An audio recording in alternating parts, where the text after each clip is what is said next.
Hello everyone, this is Hamid Muzaffar from HTV7 English, bringing you an exclusive update on a crucial development in Pakistan's political landscape.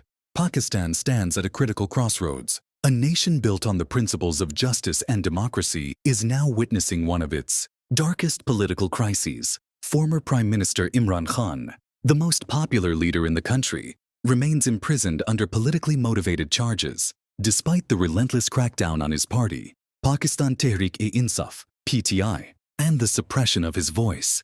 He continues to speak truth to power. On January 28, 2025, from Adiala jail, Imran Khan shared his thoughts with media representatives. His words are not just a statement. They are a call for justice, a demand for accountability, and a warning for those who continue to undermine Pakistan's democracy. Let's hear Imran Khan's message.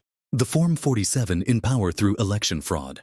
Government is merely a puppet that cannot even have breakfast without the establishment's approval. This government is avoiding the formation of a judicial commission because it has something to hide. We cannot move forward with negotiations without accountability for the incidents of May 9, 2023 and November 26, 2024. Our people were killed, abducted, injured, and falsely charged before being handed over into military custody. Nowhere in history have security forces opened direct fire on their own citizens. Yet this brutality was inflicted upon our workers. Establishing a commission to investigate these incidents is essential, and refusing to do so is evidence of the government's dishonesty. They used to spread propaganda that we were unwilling to sit at the negotiation table. However, when we came forward for the country's sake and demanded a commission, they fled because their intentions were nefarious. A sum of 500 million was paid to the prosecution to pursue false cases against me. In addition, taxpayers' money is being spent on judges and lawyers in the name of political vengeance. This is the money that people earn through their sweat and tears and pay taxes on. Due to this instability, 1.8 million people have left the country over the past 2 years. It's a tragedy that our youth, disillusioned by unemployment and lawlessness, are leaving, and no one seems to care. All of Pakistan's agencies have been mobilized to crush Pakistan Tehreek-e-Insaf, PTI, to hide the theft of the public's mandate. On February 8, 2024, had these agencies focused on their actual duties instead of politics, the scourge of terrorism would not have resurfaced in the country. Yahya Khan Pardu and the puppet government are keeping me in jail under false pretenses. The Al-Qadir University Trust case is absurd, and so is the Toshakhana case. I will pursue legal action against the current NAB chairman and Judge Nasir Javed, who have already been exposed in the Supreme Court's verdict. NAB's purpose is to recover the looted wealth of the Pakistani people, not to act as a tool of the establishment for political vengeance. I have serious reservations about Judge Raja Minhas being assigned to my Toshakhana 2 case appeal in the Islamabad High Court. Arshad Minhas, his brother, is both a lawyer and prosecutor against me in the May 9th cases and the GHQ attack case. Secondly, Raja Minhas became a judge under the controversial 26th Constitutional Amendment, which we have outright rejected and challenged in the Supreme Court. This amendment was passed by an illegitimate and unconstitutional parliament. Therefore, Raja Minhas should not hear any of our cases on ethical grounds.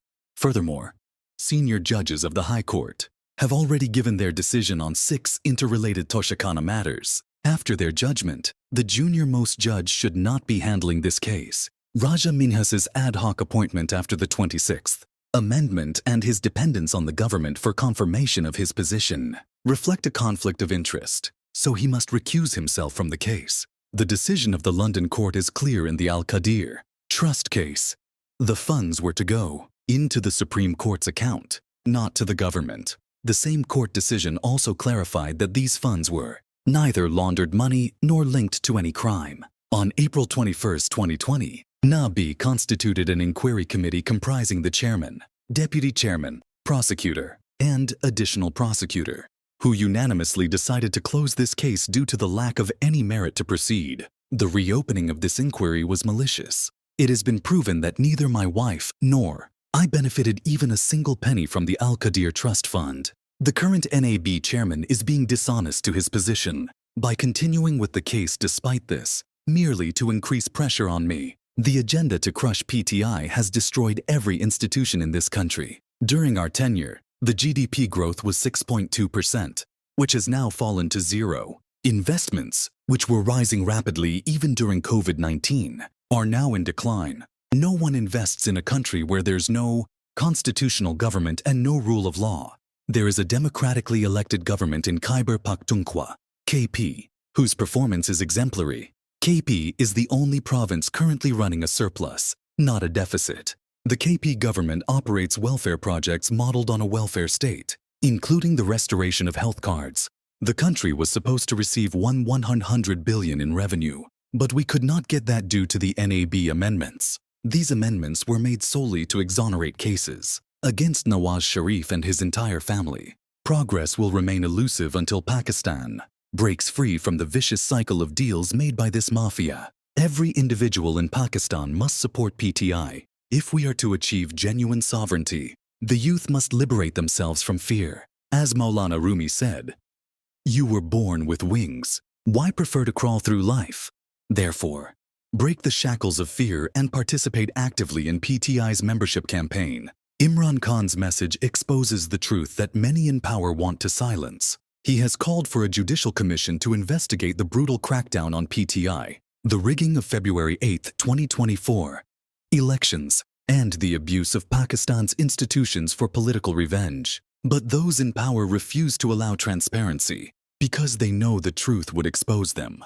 His statement also highlights the economic collapse, mass migration of Pakistani youth, and the deep-rooted corruption that have crippled the nation. The 1.8 million Pakistanis who have left in just 2 years are proof that the people have lost faith in this system. The question is, how much longer will Pakistan accept this injustice? Imran Khan reminds us that freedom is never given.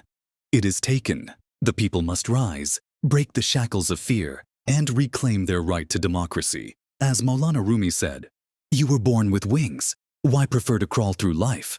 This is not just about Imran Khan. This is about Pakistan's future. This is about you. Will you stand for justice, or will you stay silent? The choice is yours. This is Hamid Muzaffar from HTV7 English. Stay informed, stay aware, and stay strong.